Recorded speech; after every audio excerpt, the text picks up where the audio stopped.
जय हिंद मेरे प्यारे दोस्तों, आपके अपने YouTube channel GSB radiant future में स्वागत है। आ जाओ सभी, हमारी एक बुक की क्लास रहेगी। इसमें हम इडियम फ्रेज आपको 30 करा चुके हैं, अब इससे आगे चलेंगे बेटा। और इनको आप राइट डाउन करोगे डेली, ठीक है बेटा। और इनको याद करके जब जाके प्रैक्टिस सेट लगा के देखोगे आपके कितने फंस रहे हैं। तो पहला आपका आ गया है figure in one's cap. Figure in one's cap का मतलब होता है एक अतिरिक्त उपलब्धि ले लेना। एक अतिरिक्त क्या ले लेना? उपलब्धि ले लेना। जैसे कि आप क्या हो, आप कांस्टेबल हो, कांस्टेबल से क्या बन जाओ? आप ऐसा ही बन जाओ, ठीक है। एक क्या मिल गई आपको? एक और अचीवमेंट मिल गया। उसे क्या कहा जाता है? A new and additional destination. Destination होता है गोल, होता है आपका। क्या होता है? गोल होता है आपका, ठीक है। वो मिल जाना। Harry's appointment to this important post was a figure in his cap. इसका मतलब क्या है? जो हैरी को क्या अपॉइंटमेंट नियुक्ति मिली है, किस पर? इस इंपोर्टेंट पोस्ट पर। क्यों? इस पे अलग उसे क्या दिया गया है बेटा? अलग रिस्पॉन्सिबिलिटी दी गई है बेटा। आ जाओ अगला। एन आई बॉस। एन आई बॉस का मतलब होता है छल कपट करना। किसी से क्या कर देना? छल कपट कर देना। उसकी आंखों में धूल झोंक देना। इसे क्या करें? आंखों में धूल झोंक देना। दिखाते कुछ हैं और दे कुछ देते हैं, उसे कहा जाता है। जैसे और डिसेप्शन। डिसेप्शन होता है धोखा। धोखा। हॉक्स, कॉक्स, डिसेप्शन, ये सभी धोखे। Promises, promises made by the agriculture minister to the farmers are just an iwas।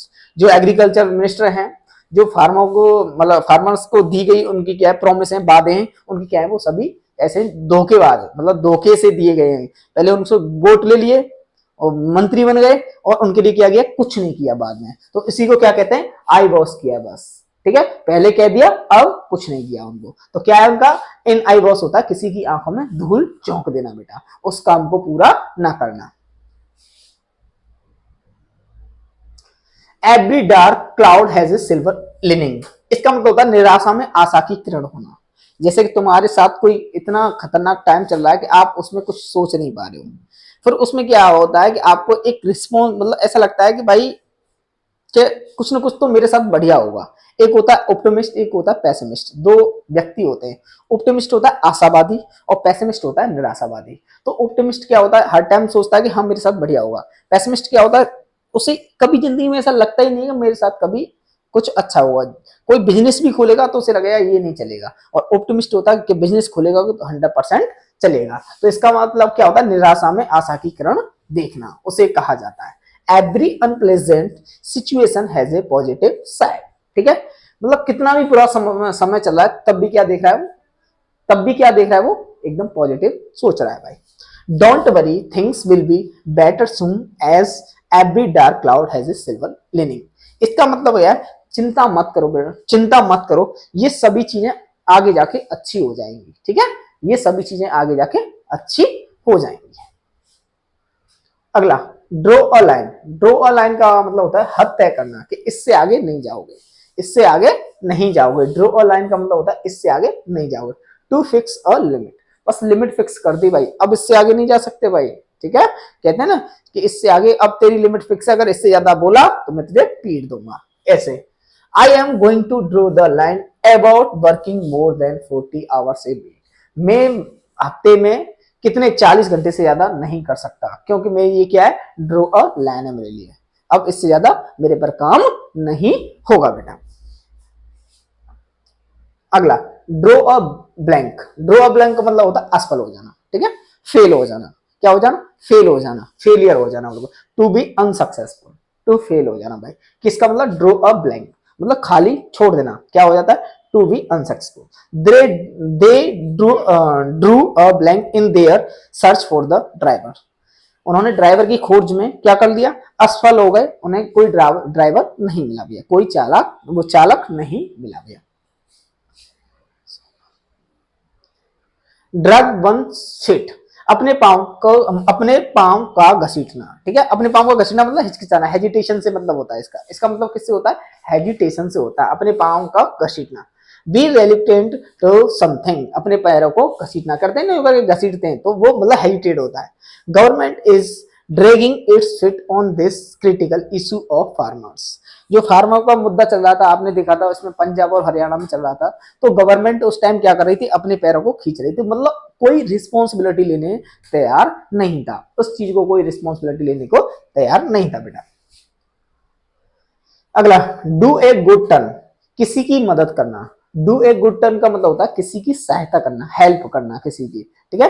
Do do a good turn, to help someone, कोई भी व्यक्ति है आपकी सहायता कर रहा है तो आपके लिए क्या बनाया idiom, do a good turn, किसी की मदद करना। He once did a good turn for her and she can never forget it, उसने उस लड़की की सहायता की भैया, ठीक है, किस बुरे समय में, तो वो कभी भी इस चीज को भूल नहीं सकती। भाई तुम्हारी कोई सहायता करे बुरे समय में, भूल जाओगे, नहीं भूल सकते भाई। बुरे समय में अगर कोई साथ देता है तो उसको कभी नहीं भूल पाओगे बेटा। अगला, die in harness, die in harness का मतलब होता है to die while in service. आप कहीं सर्विस कर रहे हो, पुलिस में कर रहे हो, नेवी में कर रहे हो, एयरफोर्स में कर रहे हो, किसी में कर रहे हो, किसी भी विभाग में, पुलिस में कर रहे हो, किसी में कर रहे हो, तो आप उसी टाइम क्या कर जाओ, मर जाओ। उस टाइम आप सर्विस पे हो, उसी टाइम मर जाओ, उसी को क्या कहा जाता है, die in harness, to die while in service. He died in harness when he was in Haryana police, जब वो हरियाणा पुलिस में काम कर रहा था, कार्यरत था, तो उस टाइम उसकी क्या हो गई बेटा, मृत्यु हो गई। Cut to the chase, cut to the chase का मतलब सीधे मुद्दे पर आना, मतलब घुमा फिरा के कोई बात ना करना, डायरेक्ट मुद्दे पर आना। लड़ाई हो गई या किसी से कुछ भी हो गया और उसके घर जा रहे हो तो बता रहे हो डायरेक्ट जाके, ये नहीं कर रहे हो कि ये किया, डायरेक्ट बता रहे हो भाई ऐसे ऐसे करके आया तुम्हारा लड़का, कुछ भी करके आया, तो क्या है, कट टू द चेस, सीधे मुद्दे पर आना। To start talking about the important aspects of something, come to the point, बिल्कुल पॉइंट पर बात कह देना उसे कहा जाता है। Let me cut to the chase of the matter, इस मैटर पर, इस मुद्दे पर डायरेक्ट आते हैं भाई, इस पर मतलब घुमा फिरा के बात नहीं करते, इस मैटर पर डायरेक्ट आते हैं भाई। Cross that bridge when you come to it, गरम है लोहा तो मार दो हथौड़ा, गरम है लोहा तो मार दो हथौड़ा, मतलब कोई बात चल रही है, ठीक है, और तुम्हें क्या मिल जाए, वहां मौका मिल जाए, कोई बात चल रही है बेटा, तुम्हें भी क्या मिल जाए, वहां मौका मिल जाए, तुम्हें भी क्या मिल जाए बेटा, वहां मौका मिल जाए कुछ कहने का, तो क्या है, गरम है लोहा तो मार दो हथौड़ा। Deal with a problem only when it arises, ठीक है, जब भी वो प्रॉब्लम समस्या निकल रही है तो तभी क्या कर दो, दबा दो उसे, तभी क्या कर दो बेटा, दबा दो। फार्मर्स से to the policeman we will cross the bridge when we come to it, ठीक है बेटा, समझ में आया कि नहीं आया, वेरी गुड, समझ में आया कि नहीं आया, वेरी गुड। अगला है cool as a cucumber, cool as a cucumber का मतलब होता है नॉट नर्वस और इमोशनल, टू बी काम, ठीक है, टू बी काम,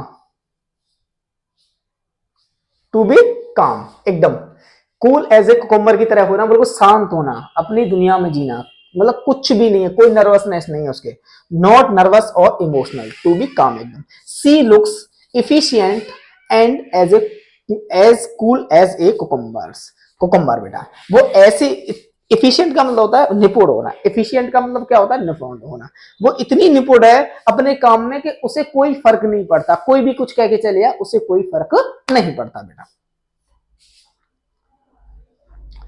कम to light, come to light का मतलब होता है प्रकाश में आना या उजागर होना। कम टू लाइट मतलब होता है कोई ऐसा मुद्दा, जैसे सीबीआई के हाथों में कोई मुद्दा पड़ गया, उसका कोई सॉल्यूशन नहीं निकल रहा, तो वो क्या करती है, उस मुद्दे को कम टू लाइट में लाती है भाई, ठीक है, उसको प्रकाश में डाल देती है कि इस मुद्दे पर जांच की जाए, तो प्रकाश में आना या उजागर होना, टू बी रिवील्ड, उजागर कर देना। It has come to light that he has illiterate, ठीक है, ये इसलिए लाइट उसमें आया है, उजागर हुआ है कि ये क्या है, इसके पास ज्ञान नहीं है, इलिटरेट है, ज्ञान नहीं है बेटा, इलिटरेट है बेटा, ठीक है। Call the shots, call the shots का मतलब होता है अधिकार रखना, पोजेशन रखना, ठीक है, पोजेशन रखना। To be the person, to be the person in charge, ठीक है, अधिकार रखना, किसी पर चार्ज लगा देना उसे कहा जाता है। She called the shots of every single employee in the company, ठीक है, जो इस कंपनी में एम्प्लॉय हैं, जो काम करने वाले हैं, इन पर क्या करती है, वो निगाह रखती है एकदम, ठीक है, एकदम निगाह, पहली वाली निगाह रखती है भैया, अधिकार रखती है वो, ठीक है, को वो होते हैं ना सीईओ वगैरह होते हैं, आपने देख, वो सीईओ नहीं, वो ये कंपनी में बड़े बड़े होते हैं एमडी वगैरह, तो हर एक एम्प्लॉय पे क्या रखते हैं, वो अपनी निगाह रखते हैं भाई, कौन क्या कर रहा है, उनकी सैलरी इसीलिए बड़ी होती है, उनको काम कुछ नहीं करना पड़ता कि कौन एम्प्लॉय क्या कार्य कर रहा है बेटा। By the skin of one's teeth, बहुत थोड़े अंतर से, ठीक है। जैसे कि आप कोई एग्जाम दे रहे हो और एक नंबर से रह जाओ, जैसे कोई तुम एक एग्जाम किसी चीज का एग्जाम दे रहे हो तो एक नंबर से रह जाओ, तो उसे क्या कहेंगे, by the skin of one's teeth, बस किससे रह गए, बहुत थोड़े अंतर से। By the narrow based margin, बिल्कुल छोटी सी उससे रह जाना, ठीक है। ही escaped from the secret place by the skin of his teeth, जो वो भाग गया किससे, जो पुलिस होती है सिगरेट, बिल्कुल सिगरेट मतलब होती है दुबक जैसे सीबीआई वगैरह, उसके चंगुल से भाग निकला। Bye the skin of his teeth, थोड़े से अंतर से। बटरफ्लाई इन द स्टोमक, किसी कार्य को करने से पहले घबरा जाना, ठीक है।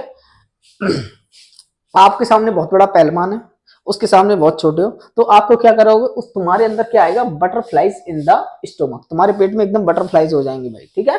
किसी कार्य को करने से पहले घबरा जाना। टू बी इनएक्सियस होता है चिंतित, एंड नर्वस, इसका भी मतलब चिंतित है, इसका भी मतलब चिंतित है बेटा। To be anxious and nervous, चिंता में हो जाना। I use to get butterflies in my stomach before school test, जैसे मैं स्कूल के एग्जाम आते हैं या टेस्ट देने जाता हूं तो मेरे अंदर क्या हो जाते हैं, नर्वस हो जाते हैं, मैं घबरा जाता हूं, क्या हो जाता हूं, मैं घबरा जाता हूं। Bite the dust, bite the dust का मतलब होता है मुंह की खाना या हार जाना, क्या हार जाना, उसे क्या कहा जाता है, हार जाना। टू सफर ए डिफीट, क्या हार जाना, क्या बेटा इसका मतलब होता है हार जाना। जैसे Pakistan bit the dust when he faced India in the world cup, ठीक है। जब वर्ल्ड कप में इंडिया के सामने आता है ना, क्रिकेट में देखा होगा, तो कैसे खाया जाता है, मुंह की खाया जाता है, वो हार जाता है उसके आगे, ठीक है। हमारे इंडिया के आगे क्या हो जाता है, हार जाता है। अब के भी तो हराया था वर्ल्ड कप में, बेशक हम वर्ल्ड कप हार गए जब पाकिस्तान, नल्ला पाकिस्तान को, तो फिर भी हमने हराया भाई। अगला, वेंड ओवर बैकवर्ड्स, इसका मतलब होता है make every possible effort to achieve something. आपने मन में ठान लिया कि मुझे ये एग्जाम निकालना है, तो आपने क्या कर लिया है, bend over backwards, make every possible effort to achieve something, तुम्हें कुछ पाने के लिए सब कुछ कर देना, ठीक है भाई। मुझे तो ये जॉब लेनी ही लेनी है, उसके लिए चाहे कितनी भी मुझे क्या करनी पड़े, मुझे भैया मेहनत करनी पड़े, उसी को क्या कहा जाता है, वेंड ओवर बैकवर्ड्स, ठीक है। We went over backwards to help him but he never ever thanked us, ठीक है। हमने उसके लिए क्या कर ली, उसकी सहायता करने के लिए हमने हर एक प्रयास किया, बट उसने क्या किया, ही नेवर एवर थैंक्ड अस, उसने हमें कोई धन्यवाद भी नहीं दिया, ठीक है। उसकी सहायता भी की, उसने हमें कोई धन्यवाद नहीं दिया भैया। वी इन द एयर, हवा में होना, संभव सा लगना, ठीक है। वी इन द एयर का मतलब होता है संभव लगना, ये काम हो जाएगा, संभव सा लगना। व्हेन एन इमोशन और idea in on everyone's mind, प्रत्येक के दिमाग में कुछ न कुछ चलना, कोई ना कोई आइडिया चलना, कोई ना कोई उत्पन्न होना। The resignation of the chief minister was in the air that week, ठीक है। उसके दिमाग में क्या चल रहा है कि मुझे इस चीफ मिनिस्टर का दिमाग में चल रहा है मुझे रिजाइन देना है इस पोस्ट से, अपनी से, उसके दिमाग में इस वीक चल रहा है बेटा। बैक सीट ड्राइवर का मतलब होता है interfering in affairs without having knowledge, ठीक है। ऐसा मतलब किसी के कार्य में कुछ चीज नहीं जानते और उस कार्य की रिस्पॉन्सिबिलिटी ले लिया आपने, समझ रहे हो। जैसे आपको केस दे दिया, उसमें आपको एबीसीडी नहीं पता क्या चल रहा है, उसमें क्या बन रहे हो तुम, क्या बन रहे हो, बैक सीट ड्राइवर हो गए हो तुमको नॉलेज तो है नहीं उसकी, और उसको क्या कर लिया, रिस्पॉन्सिबिलिटी पूरी तरह से आपने ले ली है, पर उसके लिए क्या हो तुम, तुम्हारे लिए ईडीएम फ्रेज है बैक सीट ड्राइवर है भाई, ठीक है। एल के Advani is a back seat driver in the BJP, अब बीजेपी में क्या है, वो बैक सीट ड्राइवर है, उनको नॉलेज तो है नहीं, अब उनके लिए क्या बन गए, back seat driver. At the sea का मतलब होता है एकदम पजल्ड हो जाना भाई, एकदम पजल्ड हो जाना, ठीक है, हिचकिचाना, उसे कहा जाता है। टू बी कंफ्यूज और परप्लेक्स्ड, टू बी कंफ्यूज और परप्लेक्स्ड, एकदम हिचकिचा जाना। When the teacher asked him a question about the subject he was at sea, जब उससे टीचर ने पूछा, उसके सब्जेक्ट से रिलेटेड क्वेश्चन पूछा होगा, तो उसके सामने क्या हो गया, वो हो गया ही वाज एट अ सी, एकदम परप्लेक्स्ड हो गया, ठीक है। उसे समुद्र दिखाई दे रहा था, समुद्र दिखाई देना, एकदम कुछ समझ में ना आना क्या करना है आगे, ठीक है, फर्दर क्या करना है हमको। एट लॉगर हिट्स का मतलब होता है असहमत होना, ठीक है, असहमत होना, किसी कार्य से आपके घर वाले कह रहे हैं और आप उससे क्या हो, एट लॉगर हिट्स हो, असहमत हो रहे हो, ठीक है, मैं इस काम को नहीं कर सकता। To disagree strongly in conflict with someone, चाहे लड़ाई करनी पड़े तुम्हें, कॉन्फ्लिक्ट होता है लड़ाई झगड़ा करना, चाहे लड़ाई करनी पड़े पर उस काम को तुम कर नहीं पाओगे। तो क्या है, farmers are at loggerheads with the existing government, ठीक है, जो गवर्नमेंट ने नियम लागू किए हैं उसके लिए क्या है भैया, एट लॉगर हिट्स हैं, कौन, फार्मर्स, किसान।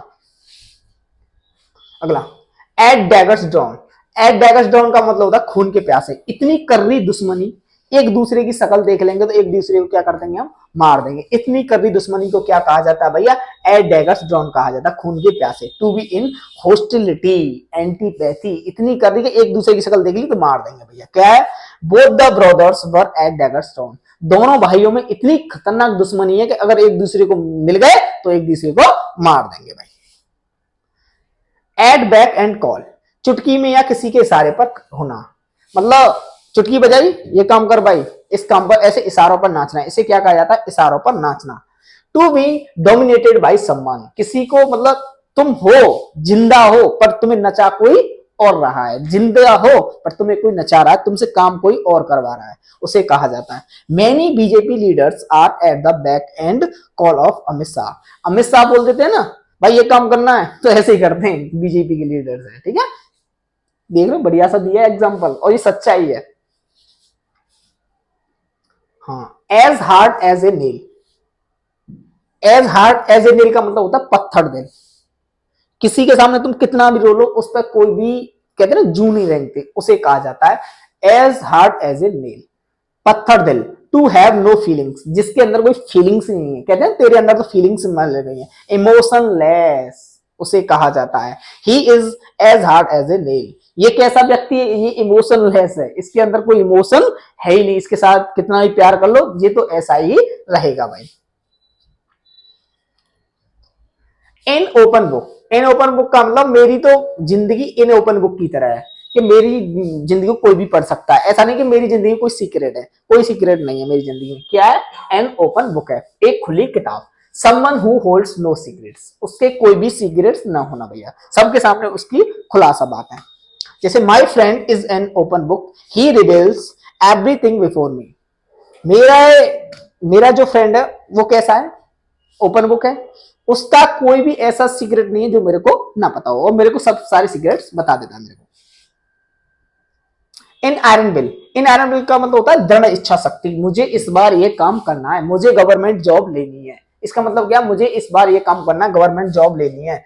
ए firm opinion, strong determination, the abrogation of article 370 was in iron will of the BJP, BJP ने ये 370 हटाया है भाई, तो कैसा था, उनकी दृढ़ इच्छा थी भाई, दृढ़ इच्छा थी, इसको हटा के मानेंगे, ठीक है, जम्मू कश्मीर को रिहा करके मानेंगे, किया कि नहीं किया, दृढ़ इच्छा एकदम। ऑल एंड सेंट्री का मतलब होता है हर कोई बिना भेदभाव के, ऑल एंड सेंट्री का मतलब होता है सबके एक समान, ठीक है, एवरीबॉडी विदाउट डेस्टिनेशन, डेस्टिनेशन, ठीक है, मतलब कोई भी ऐसा भेदभाव नहीं किसी के साथ कि ये काम ऐसे ऐसे, सबको इक्वल मानना। He was well known to all and sundry, वो सब उसे सब जानते हैं, ठीक है, उसे सब जानते हैं बिना किसी भेदभाव के। Alive and kicking, alive and kicking का मतलब होता है इन गुड हेल्थ, अच्छी स्थिति में होना, अच्छी स्थिति में होना उसे कहा जाता है। After many years of slow earnings the industry is now alive and kicking, बहुत सालों के बाद, हौले हौले कमाने के बाद, स्लोली, स्लो अर्निंग्स मतलब होता है हौले कमाने के बाद, द इंडस्ट्री होती है, इंडस्ट्री होती है जो कारखाना, is now alive and kicking, अब इस टाइम कैसा है भैया, अच्छी स्थिति में है, अपने कामकाज बढ़िया चल रहा है इसमें। Action speak louder than words, इसका मतलब होता है करनी कथनी से भारी होती है, ठीक है, कहो मत करो, कहो मत करो, इसका मतलब होता है कहो मत करो, कहने से ज्यादा करना चाहिए जिंदगी में। What you do is more important than what you say, कहने से ज्यादा करना इंपोर्टेंट है आपकी लाइफ में। Don't worry and study regularly, चिंता मत करो और पढ़ाई डेली करो। As you know action speak louder than words, कहने से ज्यादा करो, ठीक है बेटा। अगला देखो, एवरबोर्ड, एवरबोर्ड होता है ईमानदार स्पष्ट व्यक्ति, ऐसा व्यक्ति ऑनेस्ट कहते हैं उसे। कैसा? ऑनेस्ट व्यक्ति। उस व्यक्ति को क्या कहा जाता है? ऑनेस्ट व्यक्ति। Honest and Frank. He was a poor farmer but he was above board. ये गरीब किसान था, यह एक गरीब किसान था, बट फिर भी कैसा है? अबव बोर्ड है, उसके अंदर कोई छल कपट नहीं है। तो मैंने कल 30 कराए हैं, आज 30 करा दिए। ठीक है, तो आज के लिए बस इतना ही। जय हिंद, जय भारत।